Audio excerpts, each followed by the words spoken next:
we've got one heck of a fight coming up, my friend. Absolutely, let's focus on it. We do. We will move aside from that with a good win by Osnel Charles, who, by the way, will improve to 10-8. Victor Vasquez falls to 16-9. But we get set for our co-main event, which is slated for 8 rounds flyweight. Miguel Cartagena taking on Miguel Robles. This, to me, could be the fight of the evening because you have two very talented fighters. I firmly believe Miguel Cartagena in several years will be fighting for a world title.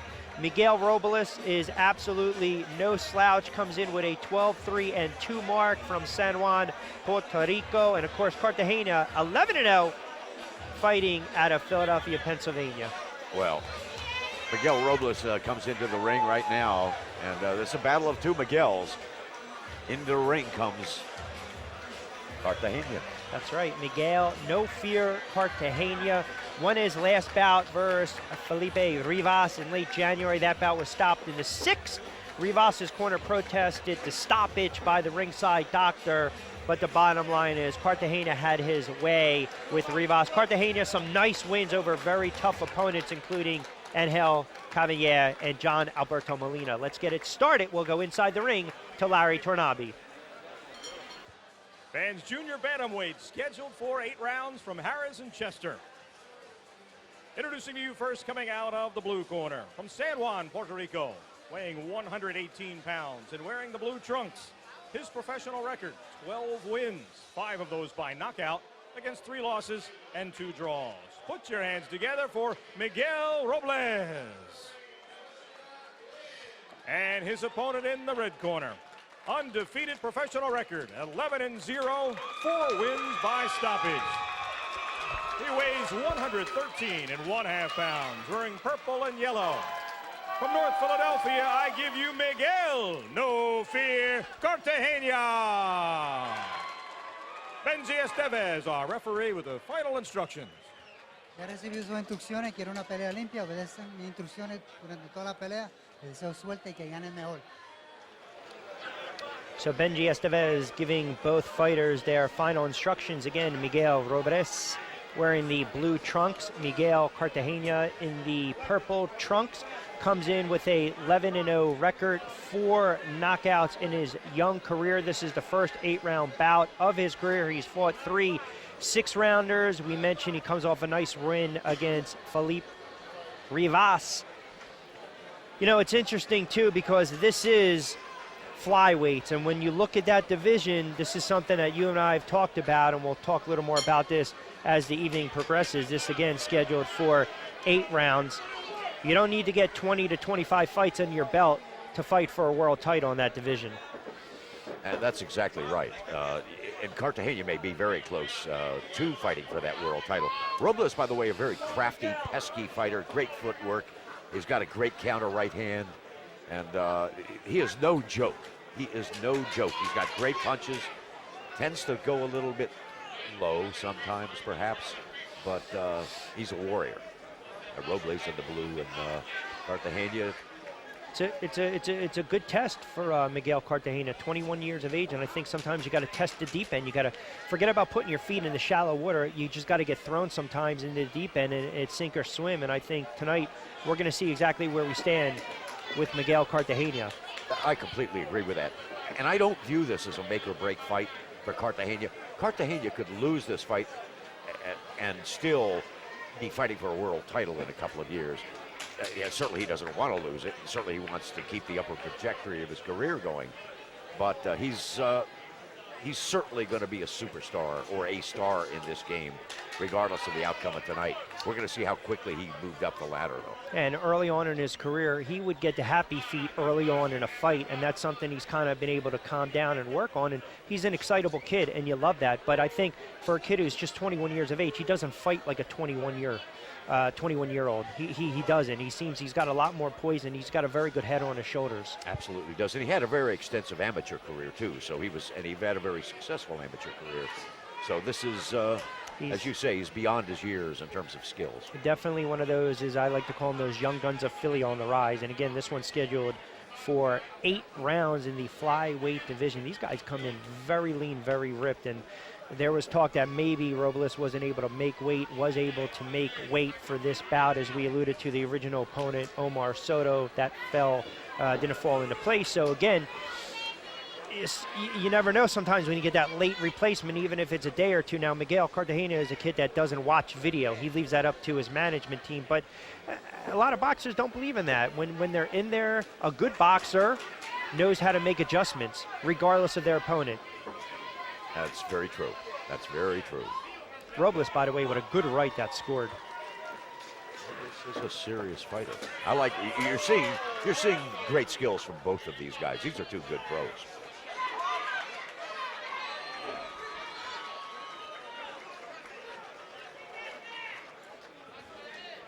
Very compact defense on the part of Robles, and certainly the normal great defense on the part of Cartagena, who gets tagged with the right hand. Got stunned, twice. And those 3 rights, too, late in that round number 1, perhaps giving the round for Robles. Yes, perhaps. So again, this is scheduled for 8 rounds, and I mentioned that you don't need 20 to 25 fights in this division to have a shot at the title. Brian Valeriano fights out of Hawaii. I believe he fought 17 times. His 18th pro fight was for the WBC light flyweight title against Eric Ortiz. He won that first round knockout. He's 33 years of old, and he's ranked number 1 in the U.S., 5th in the world. So again, you look at a kid like Miguel Cartagena, as we take a look at Cartagena's corner, and he's 21 and he's already had 11 pro fights. This is his 12th. So my point being, he can get to 15, 16, 17, maybe in a year or two. He might have an opportunity to really position himself, bigger venue, bigger outlet, so to speak, and really position himself nicely for a title shot. Completely right, Rich. See what happens round number 2. Round number 2 scheduled for 8. Cartagena in the purple trunks, Robles in the blue trunks. Robles again 12-3-2, 5 knockouts in his career. Number 5th those ranked. losses, by the way, against very good opposition. Yes. Yep. And just mentioned too, number 5th ranked in Puerto Rico. So you're going to see a lot of feistiness between these two. Wow. Well, this is something I've absolutely never seen before. Benji Estevez had a literally, now I don't know if there was an issue there where he didn't understand the instruction. I have no idea. They're taking a deduction from Cartagena. Are they going to do it to both? We're going to see right here. It looks like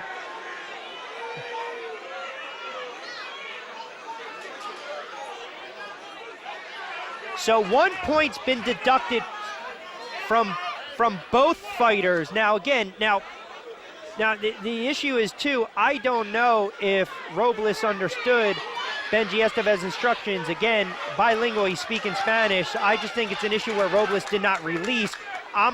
It's curious that they took a point away from Cartagena, Ron, but let's make a note of that right now. Both fighters were deducted a point in round number 2. What that sets the stage for, I mean, it's a meaningless deduction if it affects both fighters. But it evens out. But it evens out. It sets up a disqualification if they can't get their act together. That's right. If one of them can't get his act together. That was very bizarre. And Cartagena, by the way, landed an intentional shot to the groin as part of that sequence that he did. So I think that, as much as anything, cost him his point. And Robles, with his relentless shots. Ooh. Good right there by Miguel Cartagena. Stuns Robles. Nice work by Cartagena.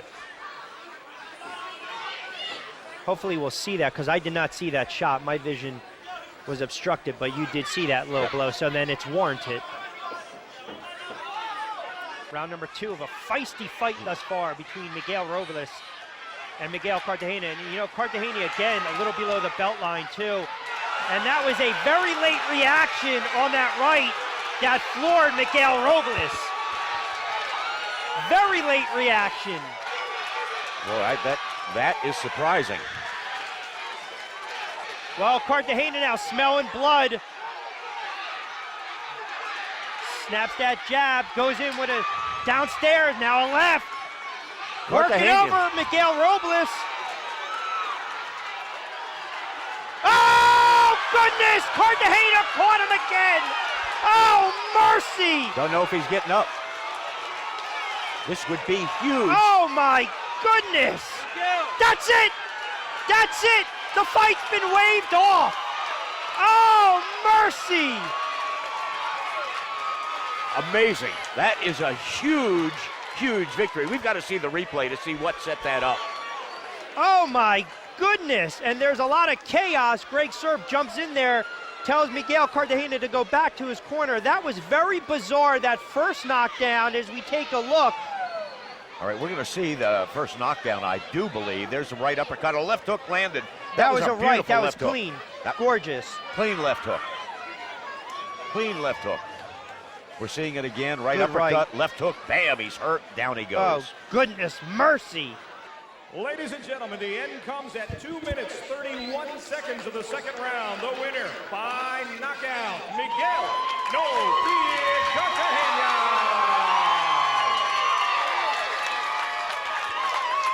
So, bizarre fight. The first round was indeed feisty, and then all heck broke loose because we saw the two deductions, which we thought were going to be something to keep an eye out for going forward in this fight that was scheduled for 8 rounds. It was almost a delayed reaction there by Miguel Robles, and I didn't know again if we can we'll hopefully get another shot of that, but it was that left that went downstairs that maybe stunned Robles right near the belt line, and then Cartagena cleaned him up with the right, and then it was that delayed reaction he went down, Ron. It was unusual to say the least. Well, I mean, look, the bottom line is we take a look at it. Now watch. I think this is the knockout. Yeah, that was the left hook that knocked him out. Vicious. I mean, that very first knockdown was so delayed. It was unusual. Good right, good uppercut. A right, left hook, and another right. He missed the left hook as Robles was going down, and the fight was over. But these guys, I'm going to tell you, Robles was throwing shots that had they connected, it would have been trouble for Cartagena. He just couldn't connect. I think the bottom line is I thought this was going to be the test for Miguel Cartagena, and I do believe within 2 to 3 years he's going to fight for a world title. I believe the way the division is shaping up, and the fact that, again, flyweight right around 112, there's not a lot of, you don't need 20, 25 fights in your career to fight for a title, and I think that's going to bode very well, and he made a statement in just emphatic fashion this evening. He couldn't have made a bigger statement. He's actually likes to fight at 115 now, so he's kind of going super featherweight. But he fought against a guy tonight who was not only good, but who outweighed him. He came in at 124 pounds, yeah. Robles did. So he beat a good fighter who was bigger than him, and he did it, as you say, emphatically. It couldn't have been more emphatic. No, it was a brilliant performance by Miguel Cartagena. He improves to 12-0 for a game. Miguel Robles, he falls to 12-4-2. We'll step aside. More boxing to come right after this.